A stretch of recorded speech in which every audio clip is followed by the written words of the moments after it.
This tiny location in north-central Arizona was quite the draw way back when. What other trading post could boast the Apache Death Cave, one of Billy the Kid's hideouts, an exotic animal zoo including cougars, snakes, coyotes, and Gila monsters? It would be only one little outpost, known as Two Guns, Arizona. Stay with us, travelers. We're going beyond the exit.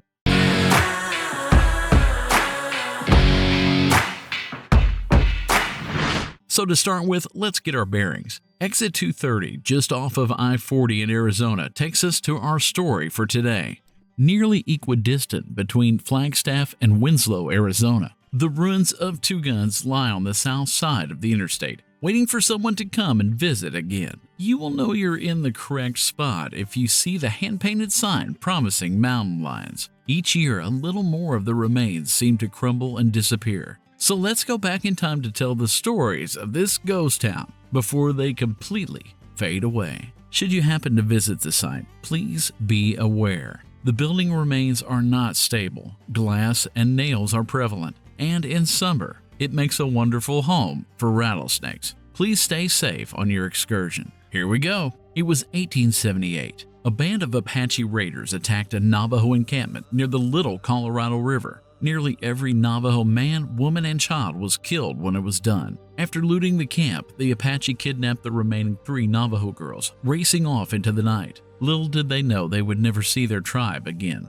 Navajo leaders sent men to track them, but failed to discover the trail. It was assumed they had traveled further south, back to their homes. Then, reports of another attack by the Apaches surfaced. Navajo scouts were able to track the Apache as they escaped on horseback back to an underground cave located in what today is known as Canyon Diablo. A larger force was gathered to exact vengeance on the attackers. 2 Apache watchmen were killed by the Navajo. The others gathered sagebrush and anything that would burn. They then sealed the entrance with it and set it ablaze. The horses were killed by the Navajo as they attempted to escape the cave in the flames, effectively sealing the men inside.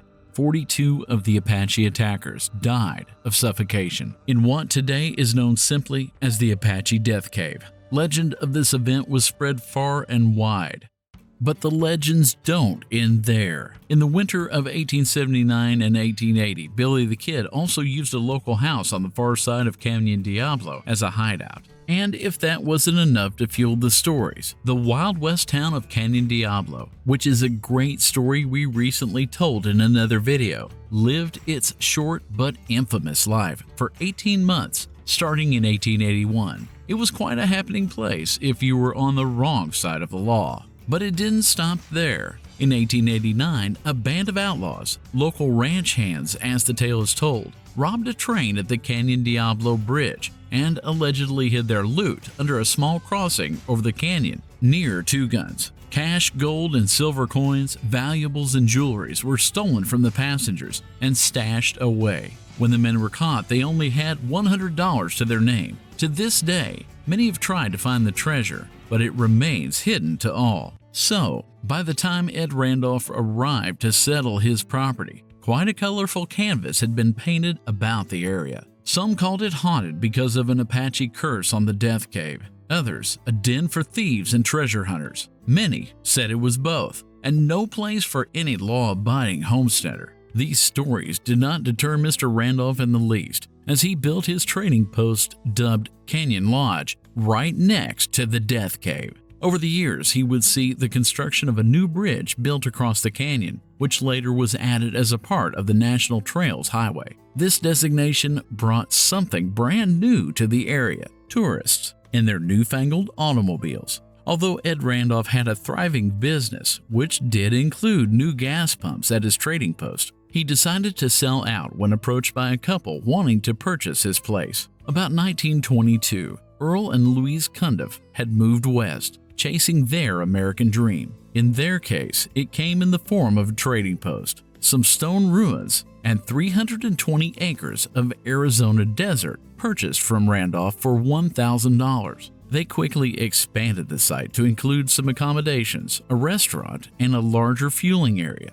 Business was growing along with the new highway and nearby bridge, and life was good. That is, until the appearance of one Harry E. Miller. A local businessman, Miller saw potential in Cundiff's land and its proximity to the new road. Add to this that the new U.S. route system was sending a highway right through this location. He entered a deal with the Cundiffs, leasing a portion of their property in 1925. And Miller wasted no time in building his little roadside attraction. Employing members of a local Hopi tribe, he built a trading post, a restaurant, along with several fake ruins on the site. Miller named it Fort Two Guns in honor of an alleged friend, silent movie actor William S. Two Guns Hart, who earned the nickname because he carried his two trademark six-shooters in most of his films. Next came the clearing of the old Apache Death Cave, installing new electric lighting and building fake ruins in the cavern. Likely the grisliest detail centered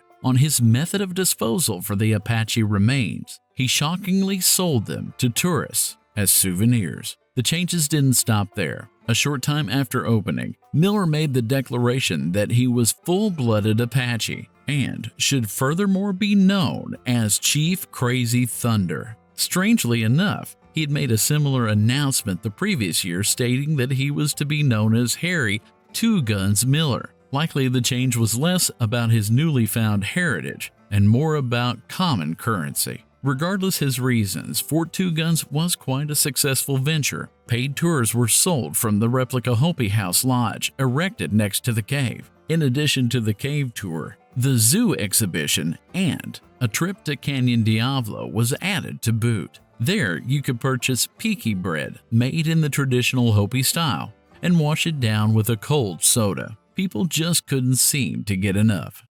But as 1926 arrived, trouble began to brew between the landlord and leasee. Earl Cundiff wanted to alter the terms of the agreement, likely because he feared Miller had the potential to run them out of business due to the success of Fort Two Guns. Either way, Cundiff went over to begin what would be his final negotiation. To this day, no one knows whether both men were armed or just Miller. One thing is for certain. As the two men argued, Miller shot Cundiff dead. He claimed self-defense and was acquitted of the murder. Straight away, he returned to Fort Two Guns and resumed business as usual. He would soon discover it would be anything but. Shortly after opening again, Miller fell victim to his own animals in the zoo, first being bitten by a poisonous Gila monster and later being mauled twice by his mountain lion. Then, the store was robbed, with nearly everything in inventory stolen. After the theft, Harry Miller then disappeared with no prior communication, leaving the state entirely. This temporary dereliction of the site was exactly what Louise Cundiff was waiting for. She declared Miller in violation of his lease and attempted to claim his property. When Miller finally returned to dispute this, a lengthy lawsuit ensued between the two. In the end, Louise Cundiff won. However, it was to be a soured victory. You see, in 1929, shortly before the lawsuit was settled, Fort Two Guns trading post burned. With the store in ruins, the lawsuit verdict became the final blow for Harry Two Guns, Chief Crazy Thunder Miller, who abandoned his post to pursue other ventures. He never returned. So in 1930, Louise Cundiff remarried. With the departure of Harry Miller, she continued to operate both the Canyon Lodge and Fort Two Guns. Little did she know that big changes lay ahead for her roadside attraction. In 1938, Route 66 made a broad detour of Canyon Diablo, off to the south as shown here. Suddenly, the road that ran right in front of her livelihood was bypassed completely. Louise, however, was not going to give up that easily. The new highway alignment still lay on her 320 acres of ground. They would just have to move it to the other side of the canyon. And that's exactly what they did. A new store, restaurant, trading post, a Texaco gas station, and a new zoo and cottage complex were established on both sides of the new and improved road. Not willing to give up on the old attractions either, you could still take a short drive back over to view the old zoo and the Apache Death Cave. It appeared that Louise's businesses were up and thriving again. As time went on, though, interest in these attractions seemed to fade a little, and by 1950, Louise and her second husband sold out to a newcomer who sought to revitalize the town. In fact, in a twist that is very uncommon in stories of the Mother Road, The interstate, when it ran through in the 1960s, actually brought people back to Two Guns. When Interstate 40 came through the area, today's exits were placed as well, introducing travelers back to the original sites. A new gas station and KOA campground sprung up next. Business was booming again. That is, until an actual explosion and fire at the new station in 1971 ended it all. The explosion rained fire down on the nearby locations, burning most to the ground. Without the station to lure cars off the 4-lane, the surviving or rebuilt businesses died the slow death of tourist anemia. By the late 70s, Two Guns truly was nothing more than a ghost town. Since then, the property has been allowed to fade. Visitors over the years have found it fenced up with no trespassing signs, or as it is now, wide open and silent. Research on the current ownership points to an unusual source, the actor Russell Crowe, who it seems was attempting to find a suitable location to remake the movie Westworld. If you go, here's some of what you will see. The animal cages are still there, and you can take a short walk down the steps of the old zoo right up to the canyon's edge. It's an eerie and still place. The 1915 bridge is now on the National Register of Historic Places, still holding strong to the canyon it crosses. The KOA campground was still standing until just after 2019, as squatters continued to scavenge 2x4s from the building framing to build campfires. They eventually brought it down. Also on site is an empty concrete pool, used occasionally by opportunistic skaters looking for a great place to shred. What is left of the gas station is now all tagged up, and the graffiti is visible from the interstate. Time has not been too kind to the town of Two Guns, especially in these recent years, as the ruins seem to be crumbling at an accelerated rate. It was King Solomon who wrote that all things pass away, every work of the hand is vanity. Basically, nothing lasts forever. So if you find yourself in the vicinity passing by on I-40, you may wish to stop in.